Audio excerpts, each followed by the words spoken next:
Selamat datang di channel Jendela Sains, channelnya buat kalian yang ingin memahami pelajaran matematika, fisika, dan kimia SMA. Di video ini kita akan membahas dimensi 3, part yang kelima, yaitu tentang proyeksi garis pada bangun ruang. Simak terus video ini sampai akhir. Kalau di part sebelumnya kita sudah membahas dua proyeksi, nomor 1 sama nomor 2. Sekarang kita bahas proyeksi yang ketiga, yaitu proyeksi garis pada garis. Proyeksi garis G pada garis H adalah bayangan garis G pada garis H oleh sinar yang tegak lurus garis H. Syaratnya adalah kedua garis harus sebidang. Jadi dua garis yang bersilangan tidak memiliki proyeksi. Masih ingat hubungan antara dua garis? Ada berimpit, ada sejajar, ada berpotongan, ada bersilangan. Ya, kalau berimpit, sejajar, sama berpotongan, bisa ada proyeksinya, karena sebidang. Tapi kalau dua garis yang bersilangan, kan tidak sebidang, jadi tidak memiliki proyeksi. Proyeksi garis G pada garis H tidak sama dengan proyeksi garis H pada garis G. Nanti di contoh soal akan lebih jelas tentang ini. Oke? Nah, ini gambarnya ya. Jadi misalkan ini garis G dan ini garis H. Garis G dan garis H ini sejajar kalau kalian lihat. Maka proyeksi garis G pada garis H itu adalah bayangan garis G oleh sinar yang tegak lurus garis H. Garis H ini kan horizontal, berarti sinarnya vertikal. Ya, dari atas ke bawah.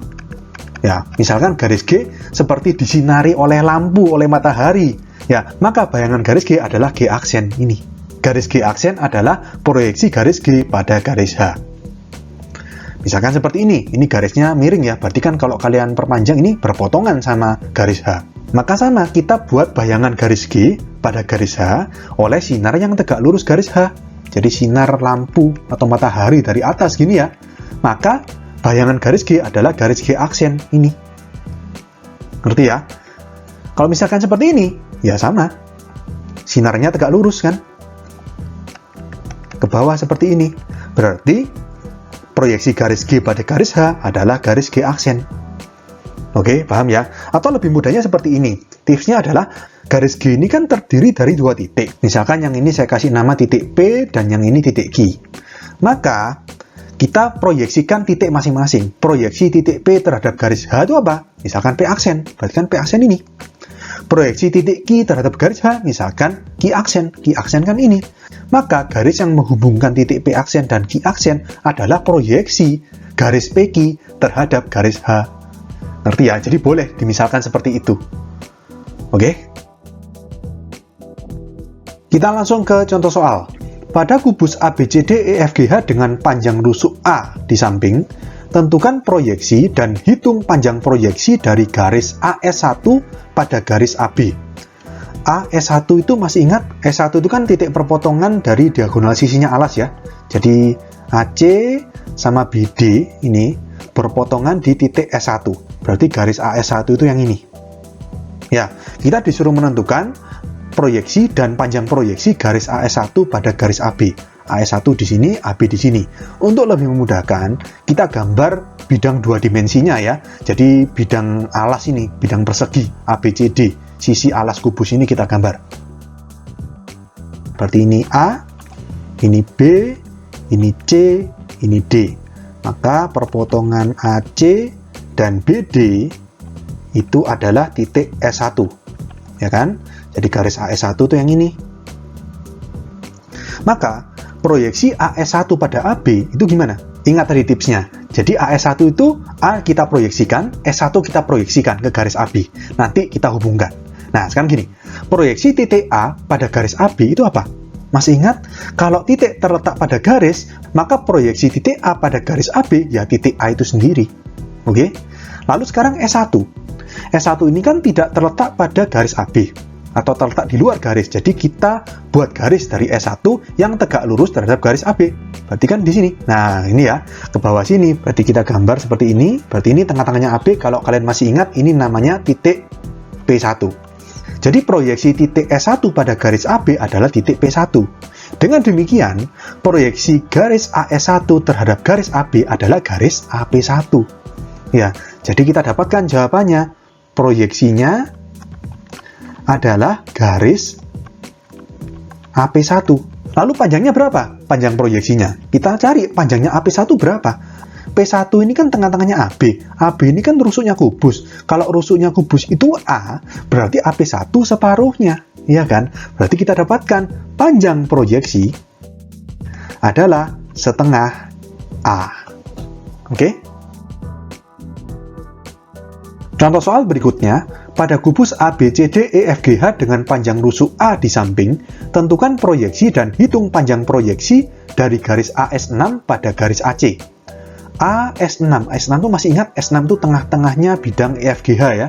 Jadi EG, diagonal sisi EG, dan diagonal sisi HF, itu berpotongan di titik S6. Maka garis AS6 seperti ini. Kita gambar AS6. Nah, seperti ini. Proyeksi dari garis AS6 pada garis AC. AC itu diagonal sisi alas, seperti yang ini. Oke? Nah, di sini berarti kita gambarkan bidangnya apa? Bidang yang memuat AS6 sama AC. Berarti kita gambar sekarang bidang diagonal ACGE untuk lebih memudahkan. Ya, kita gambarkan bidang diagonal ACGE. Oke, jadi di sini ini A, ini C, ini G, ini E. Lalu tengah-tengahnya GE ini S6. Ya kan? AS6 kan yang ini. Nah, seperti ini. Lalu kita cari proyeksinya. Sama tipsnya, kita cari proyeksi masing-masing titik. Jadi proyeksinya A sama proyeksinya S6. Proyeksi titik A pada garis AC, ingat, karena A terletak pada garis AC, berarti proyeksi titik A adalah titik A itu sendiri. Ya, sedangkan proyeksinya S6 itu kita tarik garis yang tegak lurus. Nah, berarti di sini ya. Berarti ini tengah-tengahnya AC atau S1 ya. Jadi, proyeksi titik S6 pada garis AC adalah titik S1. Dengan demikian, kita dapatkan jawabannya. Proyeksi garis AS6 pada garis AC adalah ini. Berarti, garis AS6 pada AC adalah AS1. Lalu panjangnya berapa? Panjang proyeksinya. Ini kalau kalian lihat, ini kan setengahnya dari AC. AC itu apa? AC itu adalah diagonal sisi. Diagonal sisi itu kan panjangnya A akar 2. Iya kan? Berarti setengahnya A akar 2. Berarti langsung kita dapatkan panjang proyeksi adalah setengah A akar 2. Contoh soal berikutnya, pada kubus ABCDEFGH dengan panjang rusuk A di samping, tentukan proyeksi dan hitung panjang proyeksi dari garis S5, S6 pada garis P4, P2. S5 itu kalau kalian ingat itu di tengah-tengahnya bidang kiri ya, ADHE. Berarti ini kita gambar diagonal sisi AH sama ED, berarti ini S5. S6 itu yang atas. Jadi tengah-tengahnya EG sama HF. Ini S6. Kita hubungkan garis S5 ke S6. Nah, seperti ini. Lalu P4, P2. P4 itu kalau kalian ingat tengah-tengahnya AD ya. Berarti yang kiri ini P4. P2 itu tengah-tengahnya BC. Berarti ini P2. Kita hubungkan P4 ke P2. Nah, seperti ini. Kita cari proyeksi S5, S6 terhadap P4, P2. Kita gambar bidangnya dulu. Bidangnya apa? Ya ini. Persegi yang di tengah-tengahnya ini. Nah, jadi P4 kita hubungkan ke atas, terus ini ke kanan melalui S6, terus ke bawah ke P2. Kita gambar perseginya. Ini perseginya ya, berarti ini yang bawah P4, yang ini P2, atasnya P2 itu berarti kalau kalian ingat ini R2 berarti ya. Ini R2, ini R4. Terus ini S5 itu tengah-tengahnya P4 sama R4 berarti ya. S6 itu tengah-tengahnya R4 sama R2. Oke, S5, S6 kita hubungkan. Lalu kita cari proyeksi antara S5, S6 dengan P4, P2. Ya, kita cari masing-masing titik ya. Proyeksi S5 pada P4, P2 berarti kan garis yang tegak lurus sama P4, P2 yang ditarik dari S5 kan ya ini. Garis S5, P4 ini ya sudah. Berarti proyeksinya S5 itu ya P4. Terus proyeksinya S6 gimana? Kita tarik garis yang tegak lurus ke bawah ini. Berarti ke tengah-tengahnya P4, P2 ya kan? Ini kan tegak lurus. Ini titik apa ini? Tengah-tengahnya P4, P2 di sini berarti ya. Berarti itu S1. Oke, ya sudah. Karena proyeksinya S5 itu P4 dan proyeksinya S6 itu S1, ya sudah berarti kita dapatkan jawabannya proyeksi dari garis S5, S6 pada garis P4, P2 adalah P4, S1. Lalu panjangnya berapa? Panjang proyeksinya gini. P4 P4P2 itu kan ini, P4 ke P2. Ini kan panjangnya sama kayak AB sama kayak DC, yaitu rusuk atau A, ya kan? Jadi P4P2 ini A. Kalau P4P2 ini A, dan S1 ini di tengah-tengahnya P4 dan P2, maka panjangnya P4S1 ya setengahnya rusuk, setengahnya A. Ya sudah, kita dapatkan panjang proyeksi adalah setengah A. Oke? Contoh soal berikutnya, pada kubus ABCDEFGH dengan panjang rusuk A di samping, tentukan proyeksi dan hitung panjang proyeksi dari A. Garis ES1 pada garis GC, B. Garis GC pada garis ES1. Ya, kita gambar dulu garis ES1 sama GC. ES1, E itu kan ini. S1 masih ingat, S1 itu tengah-tengahnya alas ya, tengah-tengahnya bidang ABCD. Berarti ini S1. S1 di sini, kita gambarkan garis ES1. Misalkan saya kasih warna biru. Nah, seperti ini. Lalu garis GC. GC itu ini berarti, rusuk. Kita cari proyeksi ES1 pada GC dan sebaliknya, GC pada ES1. Sehingga kita harus gambarkan bidang yang memuat dua garis ini. Bidang apa itu? Bidang yang memuat ES1 dan GC, ya ini. Bidang diagonal ACGE, ya kan? A, terus ke C, ini kan melalui S1. Terus ke G, terus ke E. Ya, kita gambarkan bidang diagonal ACGE. Jadi di sini ini A, ini C, ini G, ini E. S1 berarti tengah-tengahnya AC ya. Berarti ini S1. Kita gambarkan garis ES1. Di garis seperti ini. Nah, yang pertama, kita cari proyeksi dan panjang proyeksi dari garis ES1 pada garis GC. ES1 pada garis GC. Ya, berarti di sini sinarnya dari kiri ya, dari kiri ke kanan, horizontal karena garisnya vertikal. Ya kan? Kita cari proyeksi titik E dan titik S1 masing-masing pada garis GC. Ya kan? Jadi anggapannya sinarnya itu dari sini. Ya kan? Maka kalau sinarnya dari sini, bayangan titik E ya titik G. Dan bayangan titik S1 ya titik C. Ya kan? Berarti kita langsung dapatkan jawaban soal A. Proyeksi garis ES1 pada garis GC, ya garis GC itu sendiri. Ya kan? Nah, lalu panjangnya gimana? Panjang garis GC itu apa? GC itu rusuk, ya sudah. Berarti panjang proyeksi adalah A. Oke, kita ke soal B sekarang. Sekarang dibalik. Garis GC pada garis ES1. Berarti sekarang sinarnya dari sini. Tegak lurus terhadap garis ES1. Nah, gini. Berarti kalau G disinari tegak lurus, berarti kan di sini nih. Masih ingat keistimewaan bidang diagonal? Diagonal ruang AG ini tegak lurus sama ES1. Kita gambarkan ya, diagonal ruang AG ini tegak lurus. Tegak lurus dengan ES1. Misalkan ini titik X. Ya, jadi proyeksi titik G pada garis ES1 itu titik X. Terus titik C gimana? Nah, ini kan sinarnya ke sini, berarti kan ke sini nanti. Nah, padahal ini garisnya cuma sampai sini. Ya sudah, kita perpanjang. Ya, kita perluas bidang ACGE terlebih dahulu.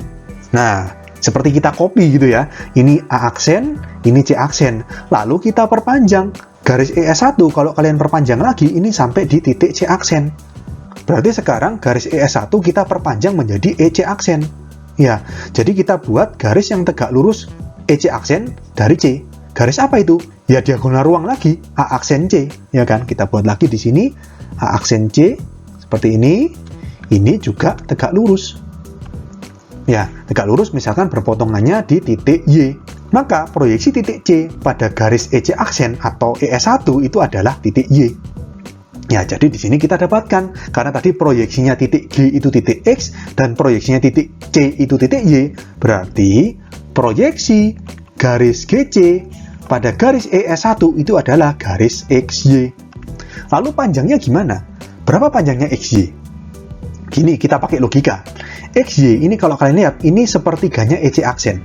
Jadi EX, XY, dan YC aksen ini sama panjang. Kita cari dulu EC aksen. Gimana cara nyarinya? Gini, perhatikan segitiga E, A aksen, C aksen. Ini kan siku-siku. Siku-siku di A aksen. Ini siku-siku ya. EC aksen berarti kan sisi miringnya. Ya, karena sisi miringnya berarti bisa kita hitung. EC aksen sama dengan akar. Sisinya berarti EA aksen kuadrat sama A aksen C aksen kuadrat, gitu kan ya. Berarti sama dengan akar E aksen berapa? Kalau EA ini kan, ini ya, EA ini berarti kan rusuk, A berarti. Kalau EA ini A, berarti kalau EA aksen, ya 2A. Berarti 2A kuadrat. A aksen C aksen ini kan sama dengan AC. AC itu ini. Apa ini? Ini diagonal sisi. Berapa panjangnya diagonal sisi? A akar 2 kuadrat. Kita hitung, berarti sama dengan akar 2A dikuadratkan 4A kuadrat. Plus A akar 2 dikuadratkan berarti 2A kuadrat. Berarti sama dengan akar 6A kuadrat. A kuadratnya keluar dari kurung, berarti EC aksen kita dapatkan A akar 6. Kalau EC aksen A akar 6, berarti XY, tadi kan sepertiganya. Ya, berarti sepertiga EC aksen. Berarti sama dengan sepertiga A akar 6. Oke, jadi kita dapatkan ya, panjang proyeksi garis GC pada garis ES1 adalah sepertiga A akar 6. Ya, inilah yang saya terangkan di depan tadi. Proyeksi garis G pada garis H tidak sama dengan proyeksi garis H pada garis G. Jadi kalau di soal ini, proyeksi garis ES1 pada garis GC tidak sama dengan proyeksi garis GC pada garis ES1. Terbukti dari proyeksinya ini GC, ini XY. Terus panjang proyeksinya, yang ini tadi A, yang ini sepertiga A akar 6, berbeda. Oke?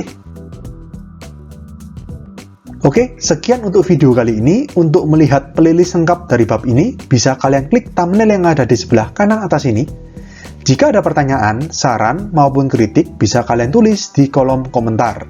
Semoga bermanfaat dan sampai jumpa di video selanjutnya.